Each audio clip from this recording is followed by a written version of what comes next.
Eşim dediğiniz gibi 25 yıldır cezaevinde. Boyun fıtığından ameliyat oldu. 90'lı yılların işkence döneminden, o şiddetli işkence döneminden geçenlerden biri de eşimdi. O işkenceden kalan etkilerdi bu boyun fıtığı. Ameliyatı riskli bir ameliyattı. Boyundan aşağı felç kalma olasılığı vardı, hatta yüksek bir orandı. Elhamdülillah, çok şükür ameliyattan çıktı. Ameliyatı çok başarılı geçti. Şu an hiçbir sıkıntı yok, çok şükür. Rabbim dua eden herkesten razı olsun, çünkü herkes çok dua etti. Çıkacak afla olan ilgili aslında beklentimiz çok, ama şu an gündemde olan işte MHP'nin meclise sunduğu tasarının bizimle uzaktan yakından bir alakası olmadığını gördük. 28 Şubat mağdurlarını hiçbir şekilde içine almayan, kapsamayan bir tasarıdan söz ediliyor. Sadece işte hırsızların, katillerin, dolandırıcıların faydalanabileceği bir tasarıdan bahsediliyor. Dolayısıyla Müslümanların, İslami kesimlerin, zindanda olan müminlerin hiçbirinin beklentilerini karşılayacak bir şeyde değil, bir şekilde değil. Bu tasarının mutlaka ama mutlaka değiştirilmesi, 28 Şubat mağdurlarının ve İslami kesimlerden cezaevinde olan Müslümanların da bundan faydalanmasını sağlamaları gerekmektedir.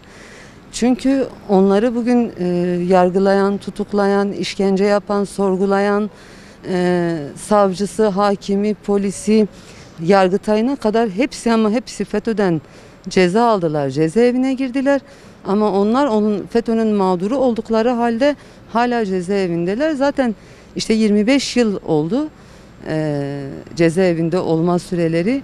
Bir an önce bu duruma acilen el atılmalı ve bu tasarının düzenlenerek bizim yakınlarımızın da faydalanabileceği bir hale getirilmesini talep ediyoruz ve istiyoruz. Biz Rabbimizden umudumuzu kesmiyoruz. Çünkü onları orada tutan nasıl Allah'sa, onları salıverecek olan da ancak Allah Azze ve Celle'dir. Biz halimizi ona arz ediyor ve sonucunu da ondan bekliyoruz.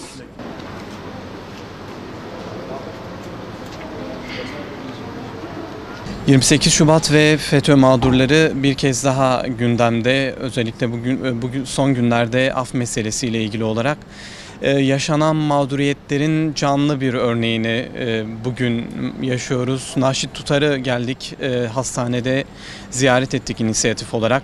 25 yıldır kendisi cezaevinde,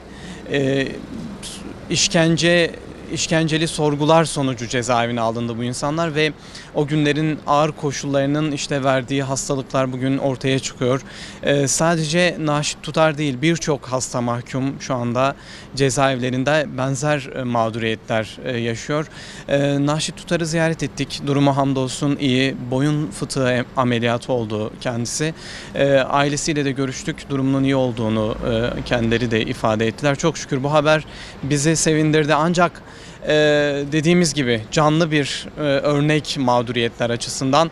İnisiyatif olarak bu mağduriyetleri son günlerde bizler de gündeme getirmeye devam ediyoruz. Bu mağduriyetlerin giderilmesi için çaba göstermeye çalışıyoruz. Sesleri olmaya gayret ediyoruz ve beklentimiz de bu af yasası tartışılırken, gündemdeyken bu insanların da, mağdur olan bu insanların da, 28 Şubat ve FETÖ mağdurlarının da bu aftan ya da ceza indirimi yapılacaksa herhangi bir düzenlemeden faydalanmalarını istiyoruz. Bunun için çalışıyoruz. Çalışmalarımıza da inşallah devam edeceğiz. Naşit Tutar ve ailesine de tekrar geçmiş olsun dileklerimizi iletiyoruz.